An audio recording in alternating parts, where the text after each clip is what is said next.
Em 23 de março de 2014, um homem de 89 anos morreu numa pequena cidade rural de Wisconsin, nos Estados Unidos. E seu obituário continha uma frase que resumia toda a sua vida: "Prefiro me desgastar do que enferrujar."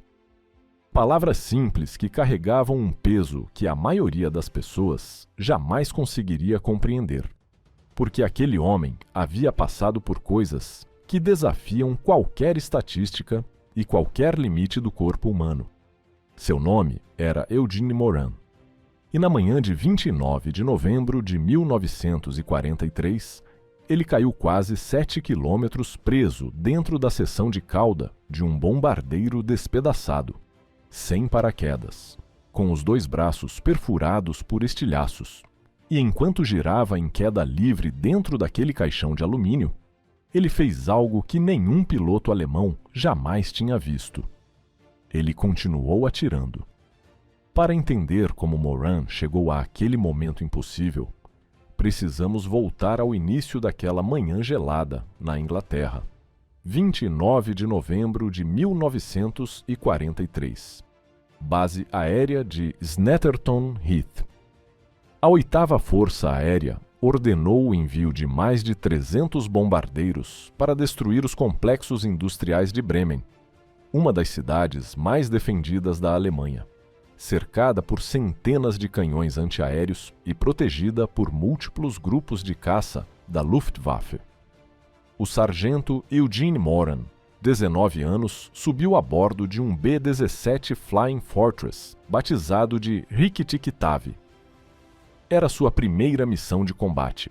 Moran havia crescido numa fazenda de gado leiteiro, perto de Soldiers Grove, Wisconsin, e se alistou no dia em que completou 18 anos, sonhando em voar desde que observava aviões cruzarem o céu da fazenda. Sua posição era a mais solitária do avião, artilheiro de cauda. Ele ficava sentado num assento na extremidade traseira do bombardeiro, separado do resto da tripulação por 12 metros de fuselagem, com apenas 2 metralhadoras, calibre .50, e os caças alemães tentando matá-lo como companhia. Sua missão era proteger o ângulo mais vulnerável do B-17, porque os pilotos alemães sabiam que atacar por trás os colocava no arco de tiro de apenas um homem. Em novembro de 1943, a 8ª Força Aérea perdia bombardeiros numa taxa catastrófica. A missão contra Schweinfurt, 2 meses antes, custou 60 B-17 num único dia. 600 homens mortos ou capturados numa tarde. Uma tripulação precisava completar 25 missões para voltar para casa, mas a média era de apenas 15 antes de ser abatida. Entrar num B-17 era aceitar uma sentença de morte com data em aberto. As defesas antiaéreas de Bremen abriram fogo quando as formações se aproximaram. Explosões negras de flak preencheram o céu e os bombardeiros não podiam manobrar durante a aproximação, voando retos e nivelados enquanto estilhaços rasgavam asas e fuselagens. Moran assistiu um B-17 à frente receber um impacto direto, dobrar-se ao meio e despencar do céu em chamas. Rikki-Tikki-Tavi liberou suas bombas sobre o alvo. Missão cumprida. Agora só precisavam sobreviver ao voo de volta. E entre eles e a Inglaterra havia mais de 300 quilômetros de espaço aéreo hostil. Foi quando o motor número 2 recebeu um impacto direto de flak. A hélice começou a girar solta e a aeronave perdeu velocidade. Um bombardeiro danificado ficando para trás da formação era uma sentença de morte. Os pilotos alemães caçavam especificamente os retardatários. Moran os viu primeiro. Uma dúzia de Messerschmitts subindo de baixo, outro grupo de Focke-Wulfs mergulhando de cima. Rikki-Tikki-Tavi ia lutar sozinho contra uma força esmagadora, e Moran seria o primeiro alvo. Os primeiros Messerschmitts vieram diretamente por trás e abaixo do bombardeiro. Moran apertou os gatilhos e suas calibre .50 rugiram, traçantes riscando o ar em direção ao caça. O piloto alemão interrompeu o ataque, mas havia muitos mais. Os caças atacavam em pares. Um atraía a atenção do artilheiro, enquanto o outro se posicionava para o tiro fatal. Moran balançava suas armas de alvo em alvo, sem parar. Cartuchos vazios se acumulavam ao redor dos joelhos, e o cheiro de cordite enchia o compartimento apertado. A 7.300 metros de altitude, a temperatura era de 43 graus negativos. Sua respiração formava gelo na máscara de oxigênio, e as metralhadoras esquentavam até brilhar enquanto seus dedos ficavam dormentes nas luvas. Os pilotos alemães eram veteranos que sabiam exatamente como destruir um B-17.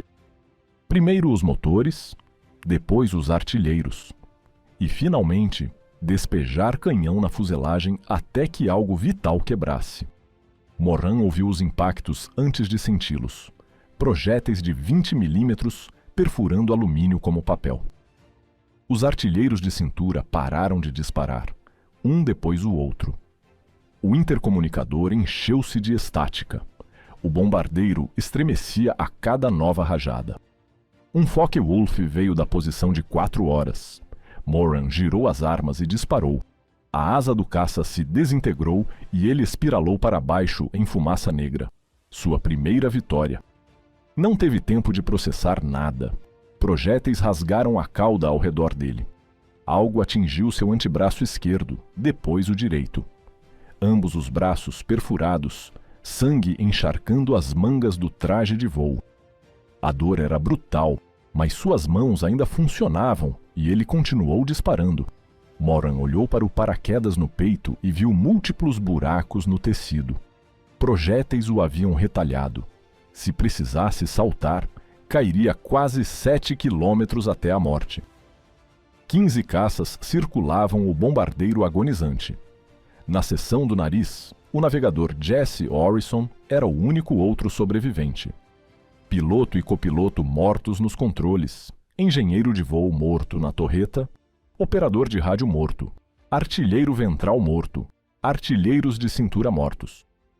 Dos 10 homens que decolaram, apenas 2 respiravam, separados por 12 metros de fuselagem destroçada. Então, veio o som que Moran jamais esqueceria. O guincho de alumínio se rasgando, o grito de uma estrutura entrando em colapso. Rick Tikitav se partiu ao meio. A fuselagem rompeu logo à frente da cauda, e Moran assistiu a parte frontal se separar e cair. Asas, motores, cockpit, os corpos dos companheiros. Tudo tombando em direção ao solo 7 quilômetros abaixo. Ele estava completamente sozinho, preso numa seção de cauda decepada, ferido nos 2 braços, paraquedas destruído, a 7.300 metros acima de território inimigo, caindo. Tinha talvez 90 segundos de vida. A seção de cauda girava sem controle, jogando Moran contra as paredes. Seus braços feridos gritavam de dor, sangue espirrando pelo interior, o vento uivando pela abertura rasgada. Ele deveria estar paralisado de medo. Em vez disso, fez algo que desafia toda a lógica. Continuou lutando. Os caças alemães se aproximaram para confirmar a destruição e cometeram um erro fatal. Voaram para dentro do alcance de um artilheiro que se recusava a morrer. Moran agarrou as metralhadoras e disparou enquanto a seção de cauda girava, traçantes riscando o céu em arcos selvagens. Os pilotos alemães se dispersaram. Nunca tinham visto nada parecido. Um homem num caixão em queda livre atirando contra eles com tudo o que tinha. A aerodinâmica da seção de cauda salvou sua vida. Os estabilizadores funcionaram como asas improvisadas, criando arrasto suficiente para transformar a queda vertical num planar caótico. A rotação diminuiu e a descida ficou quase controlada. O solo se aproximava. Moran se apoiou contra a placa de aço, enrolou os braços feridos nas caixas de munição e esperou o impacto. A seção de cauda atingiu o topo de um pinheiro, a 160 km por hora, quebrando galhos, capotando pela copa da floresta, perdendo pedaços de alumínio a cada impacto.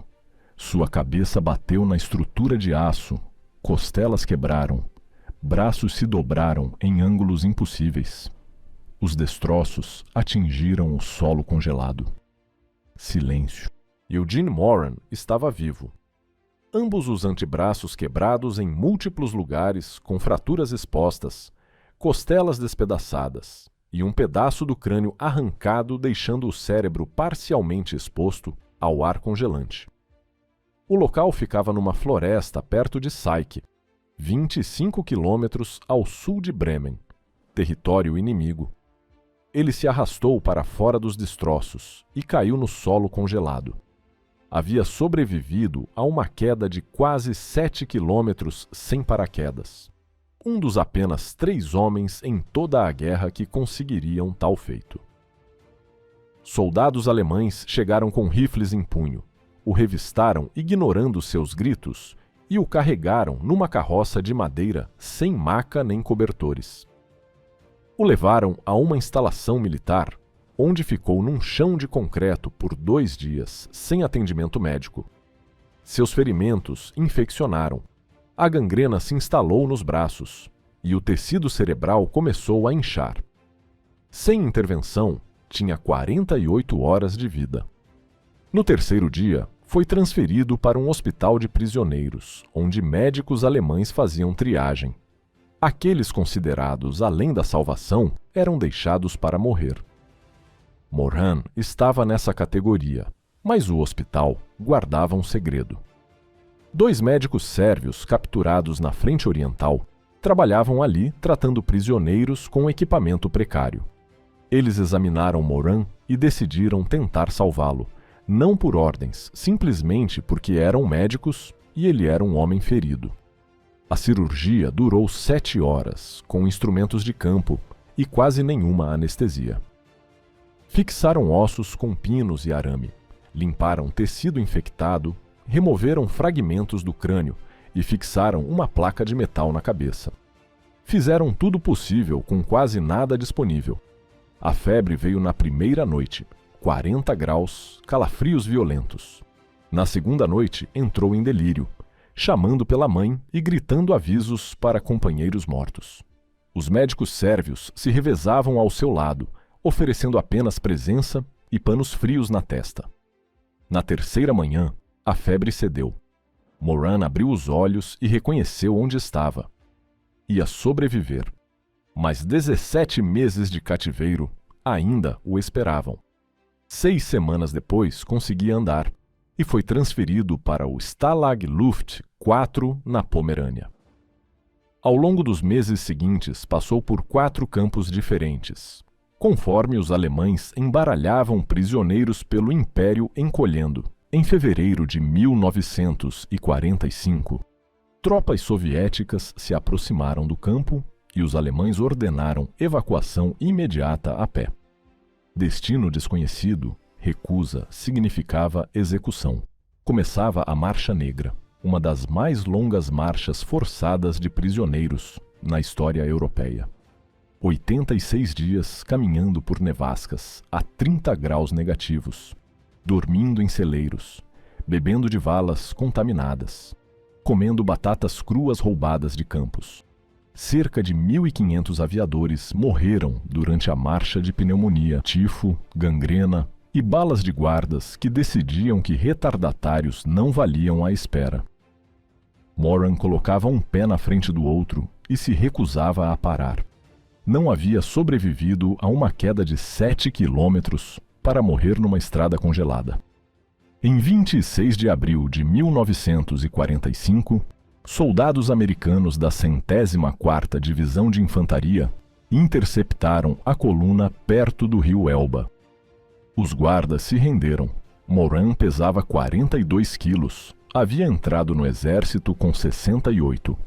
Parecia um esqueleto envolto em pele, mas estava vivo. Voltou para Soldiers Grove no final de 1945. Casou-se com Margaret Finley, e construíram uma vida na mesma paisagem onde cresceu.